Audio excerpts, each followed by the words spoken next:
Hi guys, welcome back to my channel Glow Gossip. So today we're diving into something really cool, a tiny world of Miniaturk. Get ready to shrink down and dive into this amazing place where small wonders are everywhere you look. Come along as we discover all the cool details and awesome stuff in the miniature world. As we started our journey, there was a beach on our way, so we decided to hang out over there. We did all sorts of exercise over there, from lounges to push-ups to soaking up the energy of the ocean's air. It was pretty fun with laughter and friendships making the whole thing even better. Afterwards, we took a breath and admired the beautiful blue water stretching in front of us. The calming rhythm of the waves was like music as we enjoyed the beauty of the nature. When we reached Miniaturk, we saw this flour mill.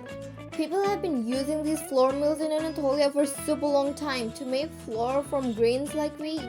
This helped them to make food and build up their communities way back in the time. After that, we decided to get tickets for Miniaturk and explore it.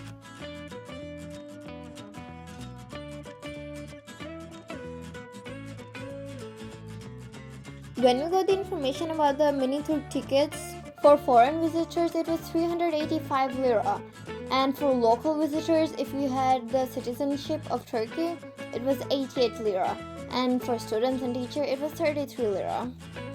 And as you can see, there's a lot to explore, so we have to get started. Miniaturk is like a really awesome outdoor museum where you can see tiny versions of Turkey's famous attractions and buildings. Miniaturk is also known as Miniaturk Turkey Museum and is a super fun place to visit. It was opened back in 2003. It's basically a collection of tiny models representing different civilizations that have shaped Turkey over the 1,000 years. At Miniaturk, there was also this awesome play area just for kids. With mini version of famous places, it was both educational and fun. It was a really amazing place where kids could learn about different cultures and have a blast with their friends. Our first model was the Ataturk Dam, originally called Karababag Dam. It's one of the largest dams globally. The dam was constructed between 1983 to 1990. It serves dual purpose, generating electricity and providing irrigation for the region's plains. The dam is really big. It's like a small town standing on its own, with a height of 169 meters and a length of 1,820 meters. But it's not all about power. The dam also helps with irrigation, making drylands filter for farming. The water from the dam is sent through tunnels to reach the fields, covering thousands of square meters. The irrigation transformed the region's economy, especially in growing cotton. So this is the model of the Blue Mosque and it's really huge. It's known for its stunning architecture and it was built between 1609 and 1617 back in the time of Sultan Ahmed I. This mosque is still used for worship today and is a big tourist attraction because of its beauty and history. And this is the Hagia Sophia, which means Holy Wisdom in Greek. It's a really special building. It started as a Christian church for the Eastern European Empire, but after the Ottoman Empire took over, it became a mosque. The building's walls and floors are really old. For a long time, Hagia Sophia was an Eastern Orthodox church, but when Ottoman took over, it became a mosque under Sultan Mehmed the Conqueror. Later on, in 1935, the Turkish government decided it should be a museum, but in 2020, the government changed it again, and they decided to make it a mosque once more. These are the Turkish Hurum baths.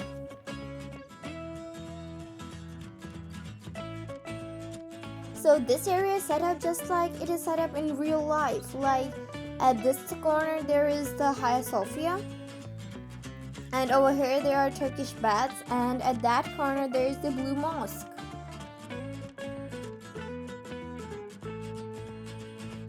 It's really beautiful and I love it. This is the Sadekula waterside mansion, and as you can see there's also water.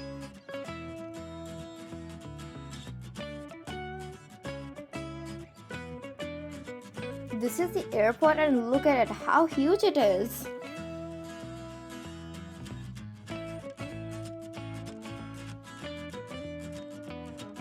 This is the North Sea Area Command, one of those four main commands of the Turkish naval force.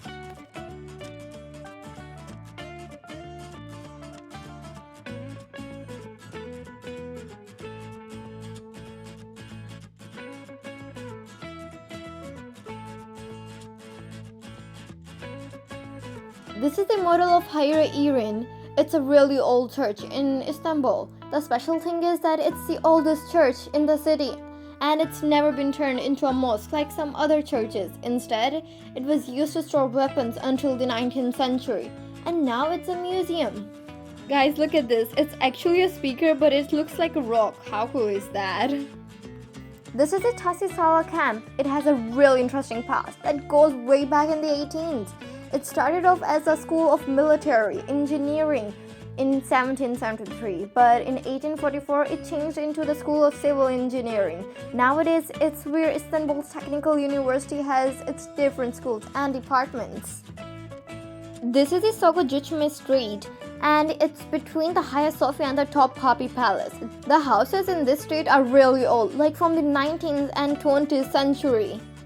This is the Itumaka camp.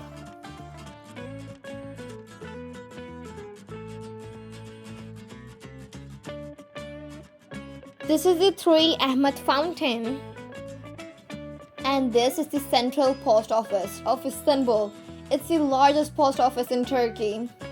It is actually situated in Sirte, which is a district of Fatih. It's a really fancy old building between the Egyptian Spice Bazaar and Yeni Mosque. And there's also a cool postal museum inside too. But if we want to visit the museum, we need to go there in real. This is a seaport and a train station. Back in the late 18th, when steam trains were the hype, they started building this port. At first, a train company managed it, but then the Turkish Republic took over in 1920s. They've also expanded it, making it bigger and better. Since then, it's been run by the Turkish State Railway. This is the Rimli Fortress. It is set on the European side of the Bosphorus. The fortress was built between 1451 and 1452 by Sultan Mehmed II. Today, the fortress is a museum open to public, symbolizing the city's rich past and center of power and culture. This is the Taksim Square, and in the middle is the Republic Monument. Standing at 11 meters tall, the monument showcases key figures like Mustafa Kemal Atatürk. Around 3 million people visit Taksim Square over the weekends. This is the Ahmadi Synagogue, and it was built by Jewish people. This is the Galata Tower, originally built as a watchtower during the Byzantine times. But it was destroyed by the Crusaders in 1204. Later in 1348, the Genoese rebuilt it during the settlement in Galata. It stands as 219.5 feet tall. This is the Chora Museum. It was originally built in the Indikapi district around 509. But it got destroyed by an earthquake. The building we see today is probably made in 1321. It's designed like a domed church with 4 big pillars holding the dome. Later in the 15th, they added a minaret to turn it into a mosque.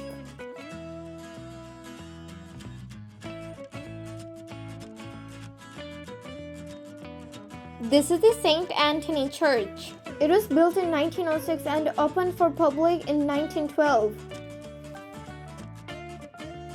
This is the Molla Gurani Mosque. It seems it has been built around the 15th century, judging by its parts and tiles. Originally, it was a church and then turned into a mosque by Fateh Sheikhul Islam. This is the Galatasaray High School. It was established back in the 1481 in Istanbul. This is the Sumunju Baba complex. It was built in honors of Sheikh Hamad Wal. For his generous act of distributing bread in Bursa, he passed away in 1412, and his tomb lies within the complex alongside his son. This is the Twin Minaret Madrasa. It was built sometime from 1270 to 1291. I'm blown away by how sturdy and well made these tiny models are. Even though these models were made in 2003, they look like they were made yesterday, all fresh and lively. Miniaturk has been displaying these models for years, yet they still look brand new. It's like they're stuck in time. This is the Grand Mosque of Bursa. Sultan Beyaz I, an Ottoman ruler, ordered its construction between 1396 and 1399. As we walked around Miniaturk checking out different models and landmarks, we couldn't help but be amazed by how tough these models are. They're like silent reminders of Turkey's past, showing us how strong and creative people can be. This is the Bursa's Green Tomb. This is the Great Mosque of Diyarbakir. It stands as the Anatolia's oldest mosque, nested near Diyarbakir.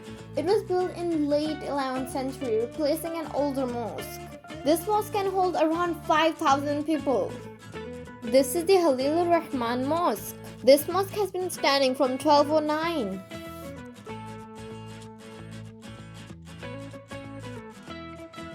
This is the Ahlat Seljuk Square Cemetery with about 800 gravestones and 128 underground chambers.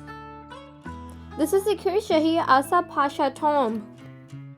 This is the Adana stone bridge. It was made back in the days of Roman Empire, way back in the 2nd century. Over the time, it got some extra bits added to it, making it an important link of trade back then. It's pretty big, stretching out 390 meters long and standing at 13 meters height. And this is the Medina's castle. This is the Çanakkale Martyrs Memorial. It's a really big monument in Turkey, standing at 42 meters tall. It was put up in 1960 in Çanakkale to remember the Turkish soldiers who died in World War I. This is the Temple of Augustus. It was constructed in 1939. This is the TC Ziraat Bank. And this is the Shah Pasha Palace. It was built in 1685 by Cholak Abdi Pasha. In total, Miniaturk contains 135 models, and that's a lot. Exploring Miniaturk was amazing. Walking through the tiny versions of famous places was so much fun. Each little scene had its own story, making it feel like a big adventure. This is Anıtkabir, where Atatürk's remains have been left, and it's in Ankara. Miniaturk isn't just about Turkey's history, it's a peek into diverse cultures and landscapes of Anatolia too. You can see everything here, from mosques to natural wonders. Being in Miniaturk is like taking a whirlwind tour of Turkey in one place. And the best part was finding those little funny moments. It's really fun to see Turkey's culture and history in such a creative way.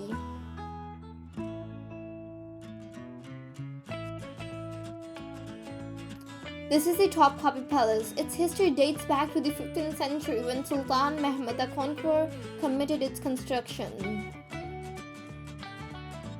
And it's a UNESCO World Heritage Site since 1985.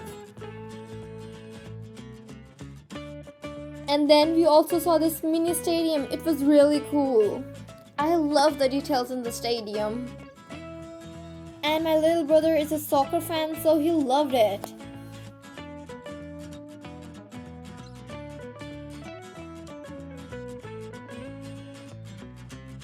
So this is the tomb of Master Sinan, which was built in 5058.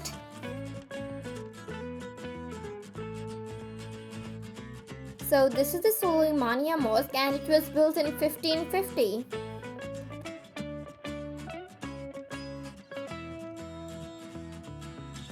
This is the Anatolian Fortress. It was built from 1393 to 1394 by the Ottoman Sultan Bayezid I. So this is the Median Tower, and it has a really cool fairy tale behind it, which I will be telling in an upcoming video. And this is the Military College. So this is the Eyüp Sultan Mosque. It was built in 1458 and then rebuilt it in the early 18s.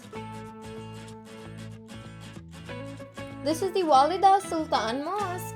It was built in 1872. The mosque attracts 400 to 500 worshippers during regular prayers and over 2,500 worshippers during Friday prayers.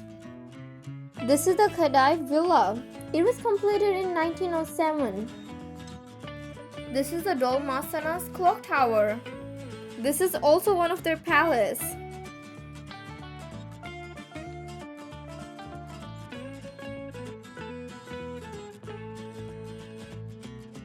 This is the Beylerbeyi Palace. It was built between 1861 and 1865 as a summer home for Abdulhamid II. And it was also the place where he was house arrested before his death in 1918.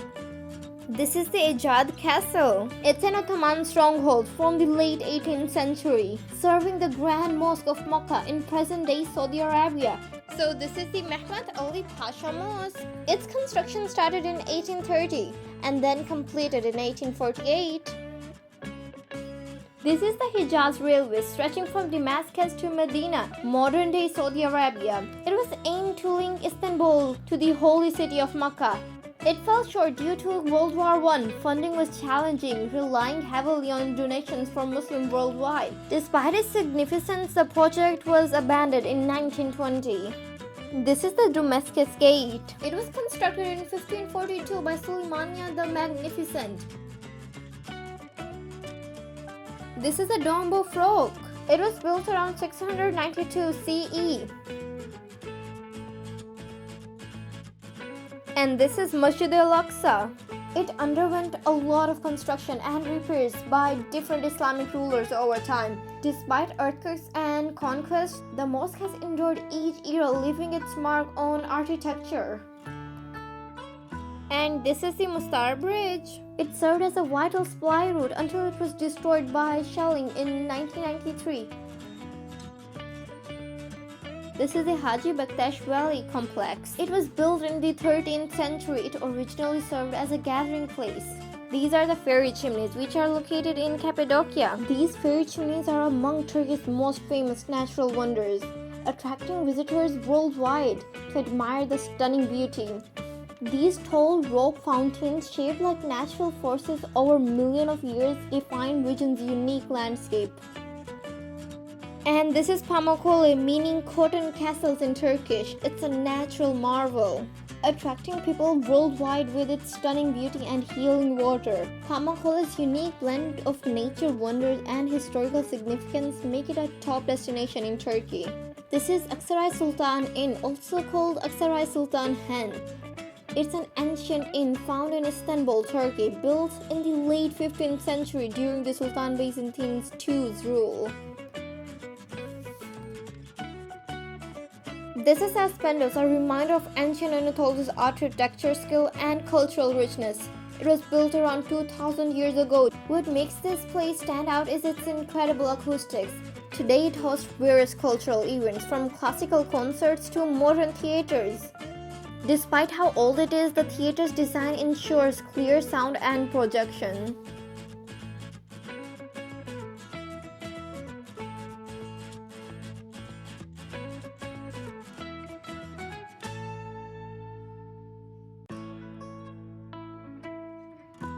This is the Pergamon Alert, a massive structure built around 200 years ago.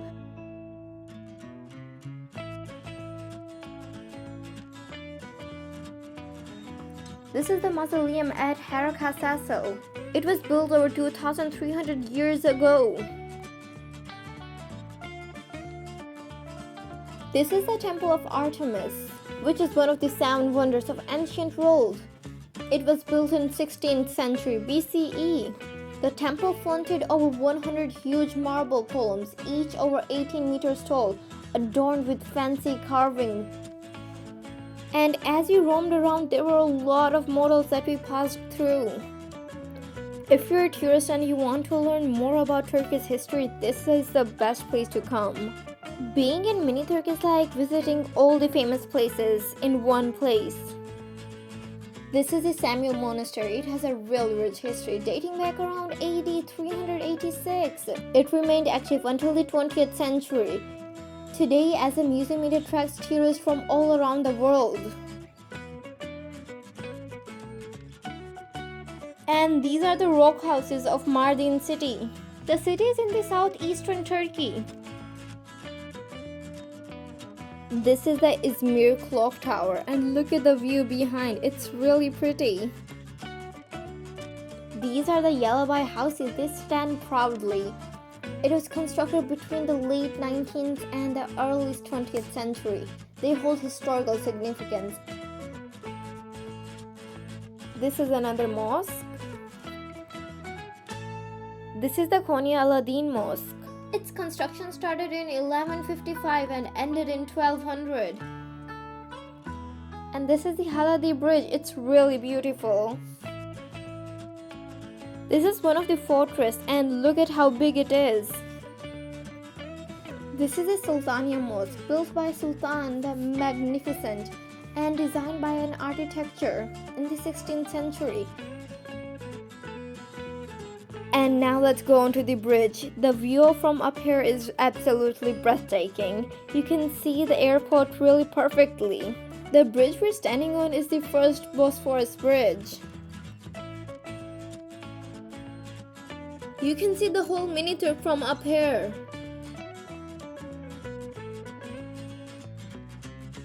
As our trip through Miniaturk comes to an end, I hope you have enjoyed as much as I did. Miniaturk shows us ancient and modern wonders, giving us a peek into human creativity and cleverness. Don't forget to like, share, and subscribe for more adventures. Keep exploring, keep dreaming.